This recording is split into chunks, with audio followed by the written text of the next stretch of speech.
Just hanging out on the back porch again. Let's check out the view that I have. I'll turn that around, and we can see we got a nice. That's in the back. That's the Cascade Mountains. It's kind of hard to see. Maybe can I zoom in? I don't know. Yeah, maybe I can zoom in for you guys. Anyway, got a nice view of the mountains, and so on and so forth. I don't know where the dogs aren't out here. They're in the house.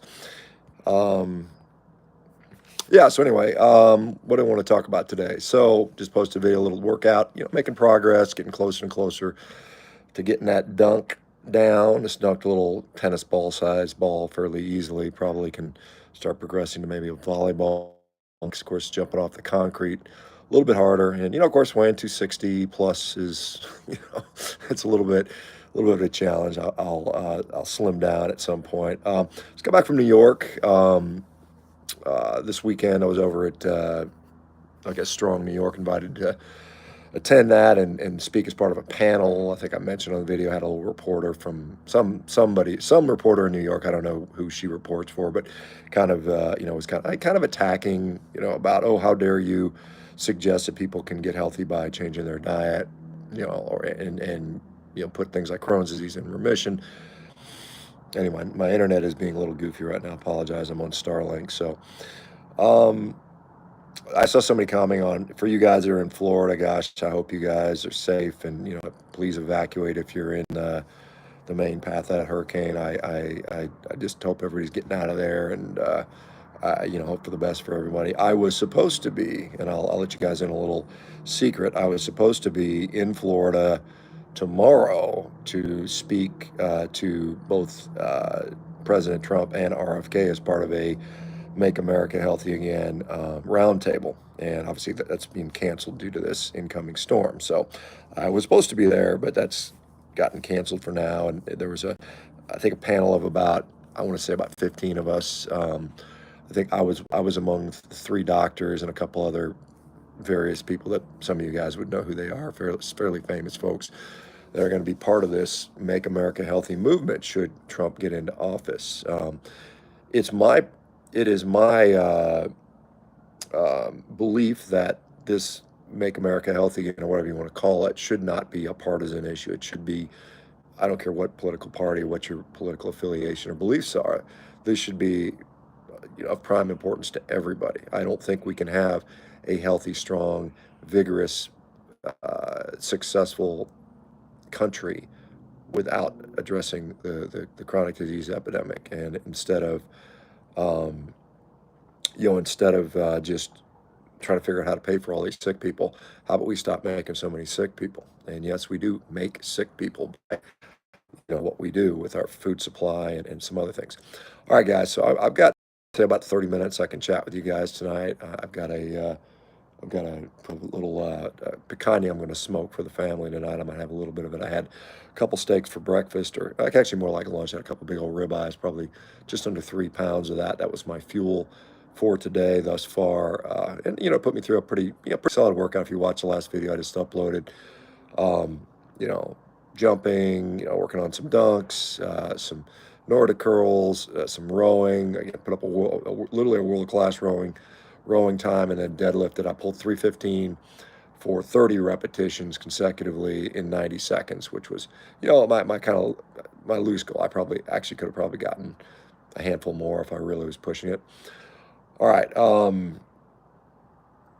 right, let me answer some questions. Again, I guess if anybody super chats, we'll be able to get to those questions first. I'm just going to start from the um, start from the front. Start from the front. So NP carnivore, flat or curved? I'm not even sure what that's in reference to. So I don't know. I'm not sure what that is. Mahmood Cows are saying hi, and for life us saying carnivore switch. Tracy, good day from New South Wales, Australia. And Mahmood Cows are new on carnivore. Well, welcome. Charger Mother's old Mr. Rick down there, just waiting to see what happens here with the hurricane. Well, Rick, I don't know if you're close to the path, but if you're close, I think it's going to hit Tampa, isn't it? I think that's my thought, and then I'll kind of zip across the state. So probably want to get out of there, would be my guess. What do you think about the Bitcoin, not the fake propaganda Bitcoin being pumped, but talking about the genuine Bitcoin protocols created by Craig Wright? I don't know. I don't know. I mean, I guess I don't know enough to know the difference, quite honestly. I've been carnivore since August 23rd until now. Keto for a year four. I've gone from 427 to 210. Wow, man, that's awesome. Christy Cordero Whites. Good for you. That's so wonderful. Good to hear.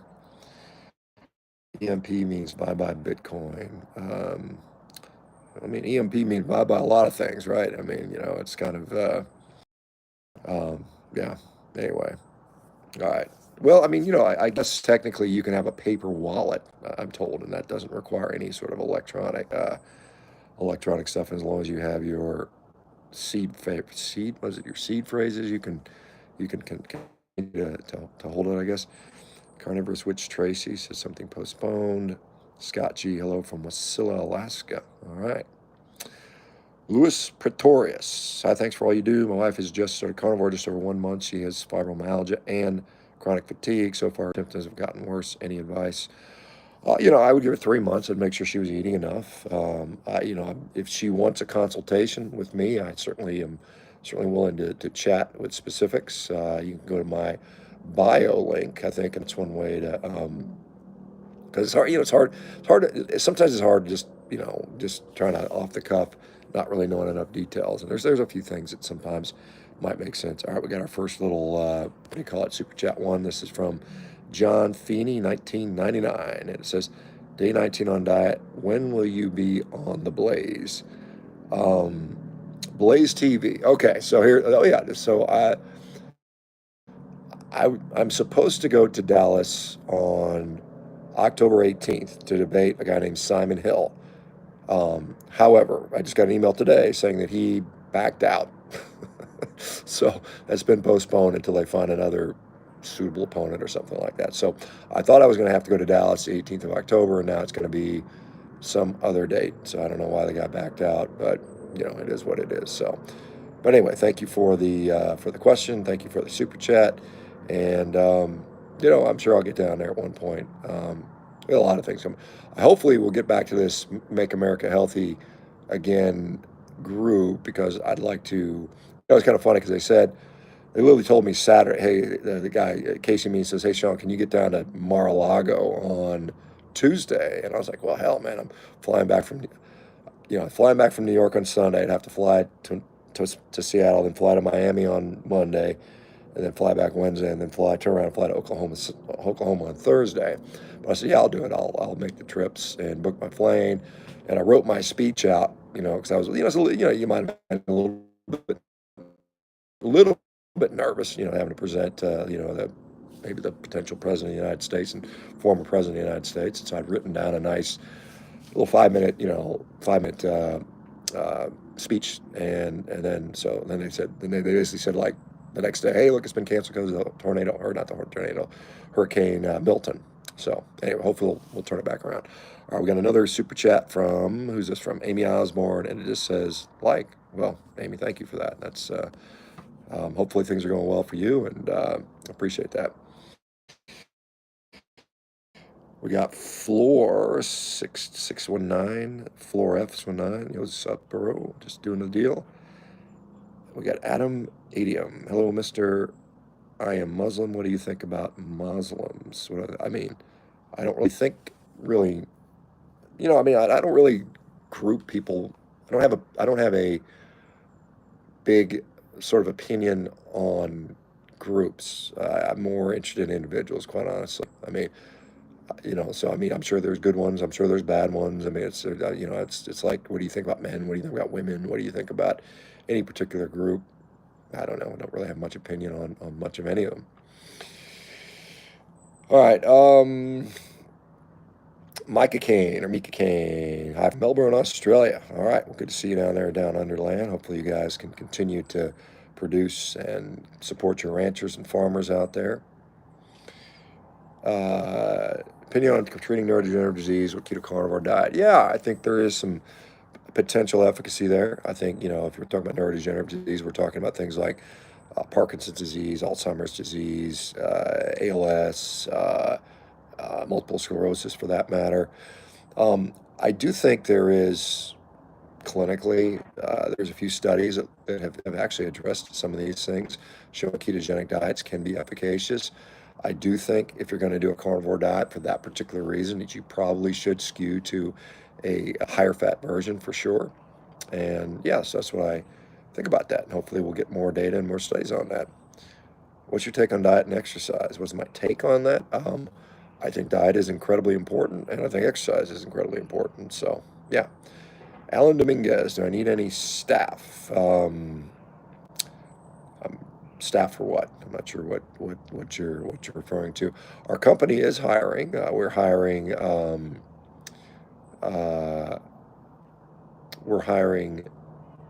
clinicians right now. We've got, gosh, we have coaching position. We've got 3,000 people applied for our coaching position. So we got a lot of coaches that, we got to the list to hire as we expand for them.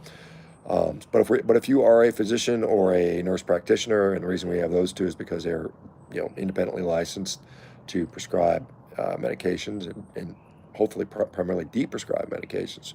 We're hiring those positions right now. We just hired an engineer. We had to beef up our engineering staff, and so we just hired one. We'll probably start hiring some people in the business development operations section in the near future. So, all right. Townsley, unfortunately, it's political. Yeah, to some degree. Yeah, unfortunately, it is. All right. Jalissa Skinner says, I'm tired of these sick people. Yeah, I mean, I don't want to say it in a mean way, but it's kind of heartbreaking seeing so many sick people out there when I think much of it is of, well, and this is, when I was going to say, I wrote my speech out to deliver to RFK and Trump, and I was going to say, it's in my view, the United States is the greatest country on earth, and I know some people get upset by that, but I think it is, and I think that the tremendous resources we have, um, the incredibly gifted and intelligent, smart people that we have, we should not be a nation of obese, depressed, sick, weak, dependent people. We should be a nation of, um, strong, vigorous, robust, physically fit, happy, you know, people. Anyway, Antonio Gonzalez, you can P. Diddy in the chat. Gosh, I hope not. We got Terry Lunsford saying our food supply is killing us. I think there's some truth. All right, we got another super chat. Looks says Canadian, 699. Shawn, 2 years on it and down from 35% body fat, but my body fat goes down to 8% on chicken and up to 17%. Any recommendations to build muscle and stay lean? Uh, well, yeah. I mean, it's not easy to build muscle without gaining any body fat. I mean, I think there's some level of that. I mean, you shouldn't have to gain, 10, 15% body fat to put on muscle. So, I mean, maybe consider some way in between, maybe some of your beef and some, you can combo it, you can fat cycle. I would say be conscious of how much food you consume, how much energy you consume relative to your protein. Um, train. Training is probably the most important part of my view when it comes to building muscle. There's no doubt about that. So you've got to train consistently. You got to train with the right intensity, correct, right, a decent amount of volume, and there's some decent literature that seems to show increasing consensus on that. Um, but it's just a matter of you know grinding over time, and being just enough. You don't have to just consume just way too much food. But yeah, I mean, and again, depends on what you're eating as far as beef. I mean, you can do leaner cuts of beef. The problem, really, I mean, and again, 8% body fat, is it sustainable? Is it something that you can comfortably sustain over the long haul? And for most people, probably the answer is no. I mean, I think probably something in the range of about 12% for most men is probably more sustainable, quite honestly. But some people are genetically blessed and they can handle a little bit lighter, lower body fat. Uh, Nut man saying, "Are you wearing pants?" If so, what do you? Okay, sounds yes, I'm wearing pants, and I'll take them off when I go take a shower. There you go. All right, we got a little no super chat here. $5 one from Mike, and it says Nari. Is it okay to eat clean cottage cheese? I'm addicted to cottage cheese with frozen and fluoride. Am I gonna die? You're well. Yes, you're gonna die at some point. We all are. So am I. Cottage cheese. I mean, yeah, and it's interesting. With some cottage cheese, if you're gonna eat cottage cheese, obviously I would encourage you to eat the stuff that's just, milk and that's it. The ingredient because some of it has carrageenan. It's got different thickeners or emulsifiers. The various you know gelum gums and polysorbate 80. Like the dairy products often have these kind of garbage in there. So if you're going to eat cottage cheese, and I do, and I eat cottage cheese from time to time, and if you're going to eat blueberries, and you don't get if it doesn't cause any immediate obvious acute issues, then can go for it. I mean, like I said, this isn't a religion. You know, but you've got to be objective and honest with yourself and see what's going on. If you're where you're at and you're happy with your health and things are going great and you can consume cottage cheese and blueberries, have fun. That would be my suggestion to you. All right, let's see. Next question. Amy Osborne, what can you tell me about TMAO? I got to get microbiome testing. Told to stay away from red meat for 6 months. I'm not sure why 6 months. It's interesting. The uh, event I was at in New York, literally one of the physicians in the audience specifically asked me about TMAO. And here's the thought. Here's the deal. TMAO is seen to be elevated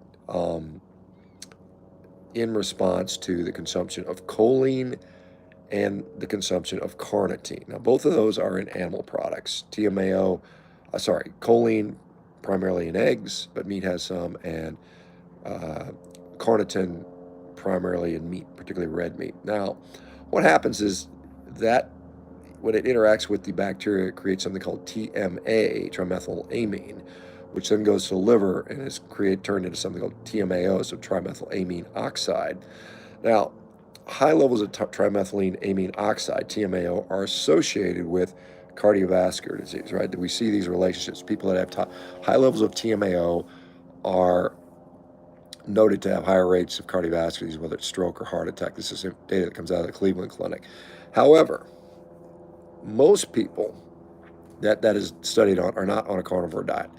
Most people where that is studied on also at the same time have dysfunctional kidneys because TMAO is cleared by the kidneys. So when your kidneys are not working well, TMAO can elevate for that reason, right? It's also noted that if you have gut dysbiosis, that can also cause an elevation in TMAO levels. And so the question is a TMAO elevated primarily because your kidneys are crapping out and your gut microbiome is a problem, and that's the reason for heart disease? Or alternatively, is the TMAO levels elevated solely because you're eating more choline and carnitine? And we don't have any distinguishing data to separate the two. My my belief is that, and again, this is speculative on my part, right? Is that I think the issue with the kidney issues and the gut issues are probably what's driving the heart disease because both choline and carnitine have been shown in many studies to be actually cardioprotective. I mean, choline is very good at mitigating and reversing fatty liver disease, which clearly is associated with heart disease. It has positive effects on the heart, as does carnitine. So again, it's not necessarily it's not necessarily that a bio. Now again, that would have to be tested clinically. I mean, TMAO in many cases is being regarded as kind of we don't really know. It's not consistently always, in every person associated with heart disease. So there you go. All right, we got another question here. This is a 999 one from Nav. Okay, carnivore for 4 months, strictly just meat, salt, and water, still bloating, having gas and multiple stools during the day. Will betaine hydrochloride and ox bile help or fermented foods? No health improvements yet. Um, yeah, well, again, I'm not sure what issues you are treating, if it's primarily gut related, but one thing I would be cautious with is fat malabsorption. And I think, um, you know,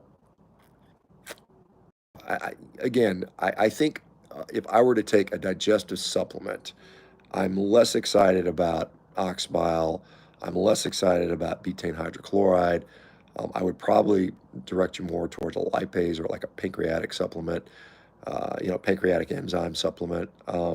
I would say be mindful of how much fat you're consuming, be mindful of the types of fat you're consuming. If you're consuming a lot of rendered fat, you might see an increase in bloating. I think when you have fat malabsorption, it leads to bloating. So it could be you're consuming too much fat per meal, or you could be consuming too much rendered fat in particular per meal. So those are some of the things I would play with.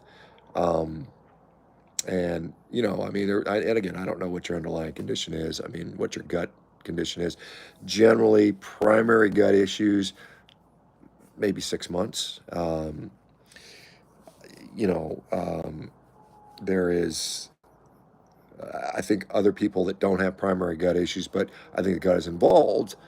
Maybe they have psoriasis and the underlying issue is a gut issue. That might take less time, maybe 3 months, before you start seeing resolution. Again, I don't know all your conditions, but what I would say is, um, if it doesn't work, what's the point, right? I mean, I would not do a carnivore diet if it wasn't helping me, right? I don't think there's any great advantage to that. Now, the question about would fermented uh, products help, whether it's fermented vegetables like sauerkraut or kimchi versus um, fermented dairy products, that are kefirs and yogurts and things like that.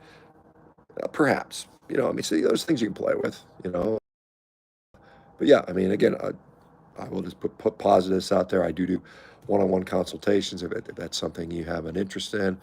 I think there's a link in the bio which can set that up.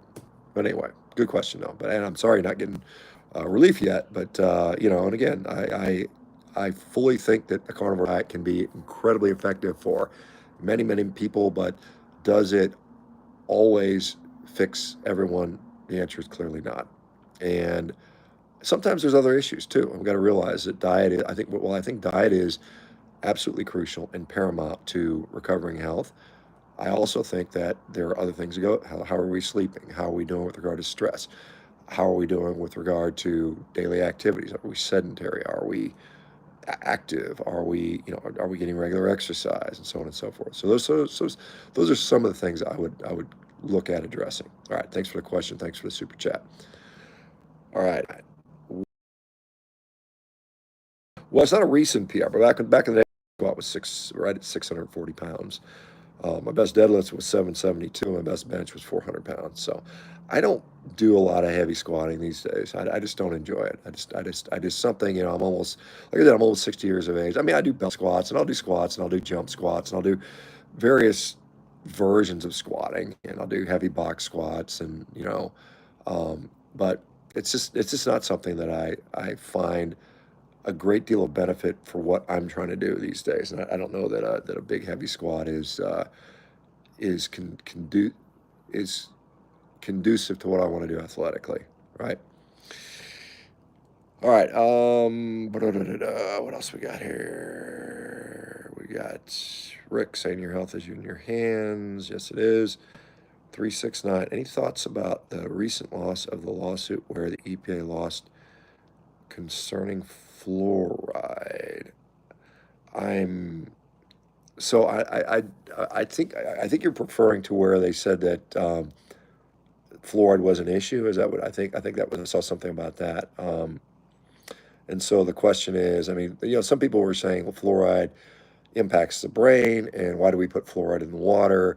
And I think I don't know when fluoride went in the water. I think it was around 1920s, 1930s, something like it, maybe 40s. I can't remember when we first started fluoridating the water, and that was in response to um, a tremendous amount of dental problems. And I think that again, this is something that I've talked to dentists about this question. Many of them are not. I mean, some are anti-fluoride. Some of them are like, look, the problem with the modern diet is it's so prone to causing dental issues that fluoride was actually protective in that case. Now, what happens if you're not eating the modern diet and you're eating a low carb or a ketogenic or a carnivore diet where you're not consuming a lot of starches, grains, carbohydrates, and sugars? Then probably the fluoride becomes a net negative, right? So, anyway, but I'm not certainly not a dentist. I haven't really I live on a well, so I don't have my water is unfluoridated. So you know, anyway, that's the deal on that. Mike says eat much short rib and brisket. All right, we got another R. I think is that a rand $10 R $10. I assume that's a rand. Maybe that's a rand. I don't know. I went carnivore for about 1 year ago. Around 2 months ago, I started having diarrhea every time I ate cow meat, specifically fatty cuts and what it can be. I eat other animal meats just fine. Yeah, I think I just, like I talked about, this is probably a fat malabsorption issue.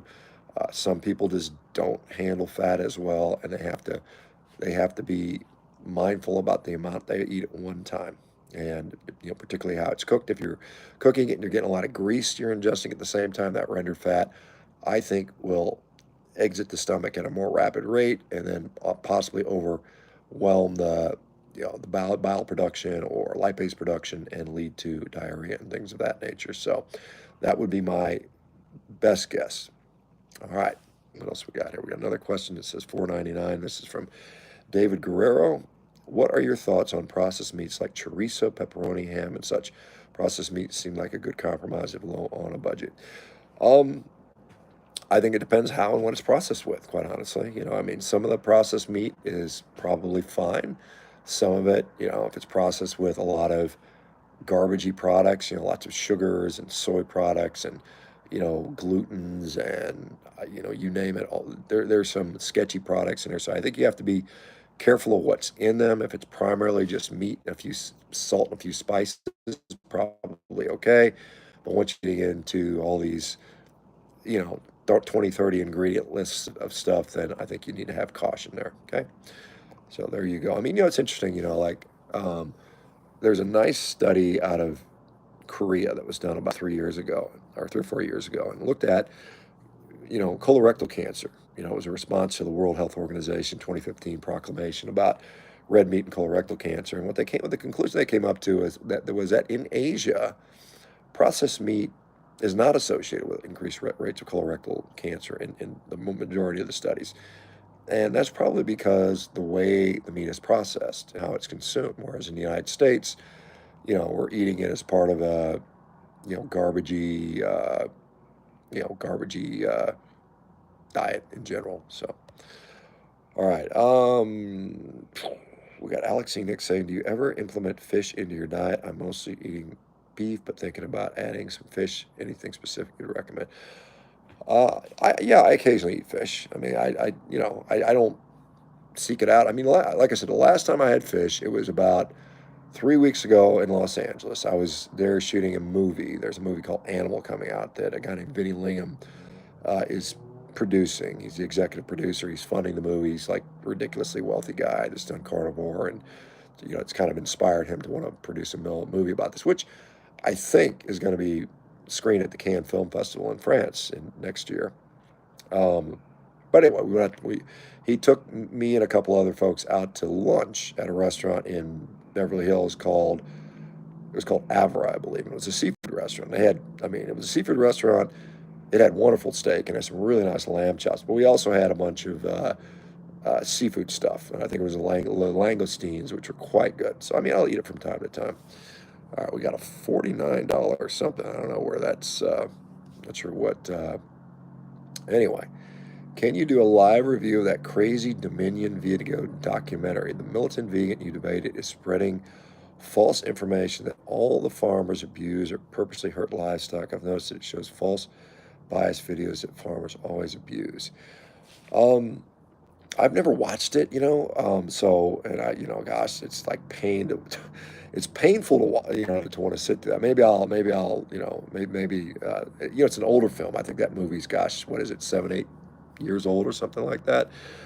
I am told, because I talked to somebody that actually was quite intimately involved or knows that movie. Now, I think one of the narrators of that movie, I believe it was Dominion, actually, I think it was a female. It was like Cat, somebody maybe was part of that, and they quit being a vegan. They're no longer vegan, so that's interesting. But additionally, because they have footage of some people like harming cows, and apparently it took them like 7 years of undercover video just to get enough footage to show that. So it basically shows you that yes, there are some awful nasty people that work in animal agriculture. Just like there is in every, I mean, you can go to schools and find people abusing kids, and you can go to, anywhere and find disgusting, vile people in any industry, any section of the society. You can always find these awful examples. And then if you say, well, that's everybody, and you extrapolate to that, it's kind of nonsense. I mean, it's like saying all men are rapists and murderers because a tiny, tiny percentage of men do that, right? And that's just incorrect. And I think anybody that knows anything about working in the animal agricultural sector um, knows that the vast, vast, vast majority of particularly ranchers, um, particularly in the cattle industry and dairy industry for that matter, incredibly care about their animals. They are, I mean, literally their livelihood depends on having healthy, happy, well cared for animals. It does them no good to abuse these animals. And some of the things where they say, "Oh my God, that cow is this," they're having to do. Sometimes there's contextual reasons why these things are done. It's like people see like cows sticking their head through a grate to eat. These, I think they're called stanchions, and it's like, why do they do that?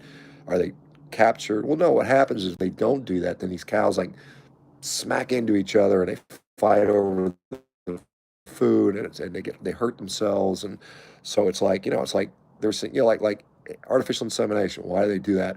Well, for like particularly like dairy cattle, dairy bulls they often devastatingly hurt the animals. They like a big gosh, 1,800-pound animal jumps on the back of another animal to mate with it. A lot of times those female cows get injured. And so there's reasons that they do these things that actually are protective for not only the animals, but sometimes the humans involved, because being around 1,000-pound, 1,500-pound animals is often dangerous. In fact, cows are one of the top 10 animals that kills humans every year because they are so big, and there's just a lot of human cow interactions. So anyway, great question. I'll try to look into Dominion sometime, and I appreciate the super chat there. Let me go on to this one from L. It says, I've seen people state that they're healed up from GERD within a few weeks in carnivore, others a few months. From your expertise, what does this depend upon? Yeah, well, I mean, obviously the severity, whether you have a hiatal hernia or not. The reason that I think this is going on primarily is GERD, I think, is associated with abnormal amounts of pressure in the bowel. And when you have gas building up in the bowel, when it accumulates, it's just going to go wherever the least resistance. So sometimes it'll go retrograde up the stomach, and it blasts open that, it overpressures the lower esophageal sphincter, which is what keeps the acid in the stomach. And when that pressure builds up, then you have, you know, acid going into the stomach or into the esophagus and perhaps into the throat. Or if it's going the other way, you get bloating and gas and farting and all that stuff. And so I think that's what's going on. So when you eliminate sugars and grains and fibers and things like that, but again, remember, fat can still sometimes cause that. And if you have bloating from fat malabsorption, you're still going to have GERD. So that's what I think is going on with many people. But many, many, many people do report significant improvement in their GERD. But again, it depends on the severity. Again, hiatal hernia is a sort of a wild card in there, and that's when your esophagus, your stomach starts sliding up above your diaphragm into your thoracic cavity, and then the pressure gradients get changed, and that provides a different sort of different physiologies, so on and so forth. All right, let me jump on to this next one. This is a 499 one from Nav again.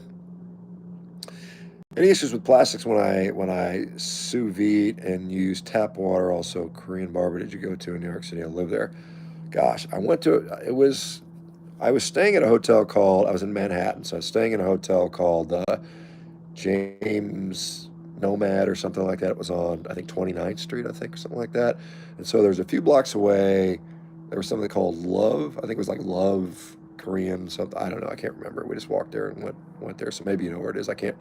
It's maybe 3 or 4 blocks away from 11th or 29th Street, somewhere in Manhattan, wherever that is. I don't know enough about that. So it was pretty good. Plastic. Yeah, I mean, it's a good question. I mean,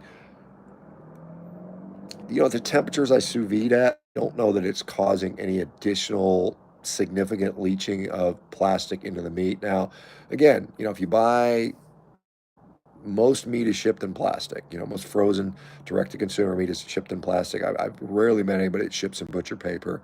It just doesn't work for those people, because if it's not vacuum sealed, it's not likely to withstand the shipping process. So I think you've got some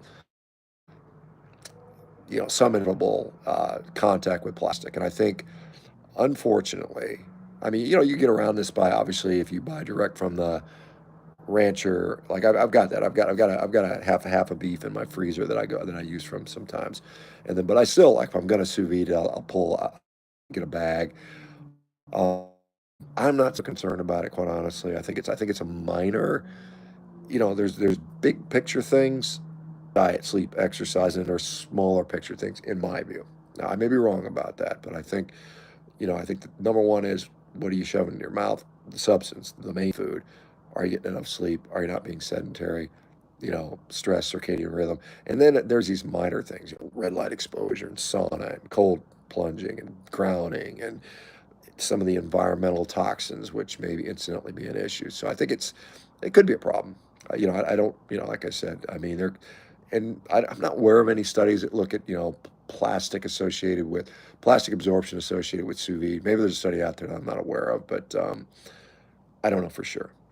All right, guys, I've got about 5 more minutes, and then I'm gonna have to shut this one down because I gotta go. I gotta get something on the smoker here. So, all right. Faith Lingenfeller, first time here. Well, welcome, Faith. Chris Gibson, looking like a retired football player who toots a little now every time he laughs too hard. I'm not sure what that's in reference to. We got Nathan Pickle, carnivore from Texas, carnivore for 37 days, 20 pounds down. All right, good. Keep it up, man. All right, we got, what should my intake be if I'm moving boxes all day? It says under RTMG. Well, again, what are your goals? If your goal is to maintain weight, then, I mean, just eat enough to maintain weight. Like I said, you should be reasonably satiated. You should have energy. So you just gotta, what are you eating now and how you doing? You can adjust. It's just up and down. All right, what else we got here? All right, we got Burns Aquatics. How much sleep do you get? Is 8 hours for carb eaters to process all those carbs? Yeah, I mean, I realistically mostly get between, I'd say, on average, 6.5 to 7. And I do think that, um, why do we sleep? Well, we sleep to rebuild tissue at night, restoration. We sleep to deal with some of the oxidative stresses that occur during the day with our endogenous antioxidant system. And I think what happens with carnivore is a couple things that might decrease our overall need for sleep. Now, one, we know that low carb diets increase the time we spend in stage 4 deep sleep. There's studies that seem to indicate that. So that has some additional. The more time you spend there, the more restorative the sleep is. So relatively, so if you're spending more time in there, relatively, you're getting better sleep. The second thing is, because we are rebuilding, because we have high quality nutrition, the building blocks are more efficient. Like I said, if you're building a brick house, it's nice to have bricks. If you're building a brick house and all you got is straw and mud, you're going to need more time, right? You're going to need more of that. And then additionally, I think that the relative absence of carbohydrate, for many people, will lead to a decreased accumulation of reactive oxygen species that you therefore then just need less time to deal with. So I think you can get away with a little less sleep on carnivore. All right. All right, guys. I think I'm gonna call it in. I gotta go get that grill started. Thank you, guys. Appreciate you guys following along. Appreciate all the super chats. I'll try to do this periodically. I should probably do like a regular time, but my life's too crazy for that now. Anyway, appreciate you guys. You guys take care. Thanks for the question. Thanks for following along. Thanks for, if you share the videos, appreciate that. I'm trying to obviously get this information out to as many people as possible. I'm trying to get funding for studies. I'm trying to just, do my part to hopefully, make the world a better place or happier place. So y'all have a good one. We'll talk to you later. Bye-bye, everybody.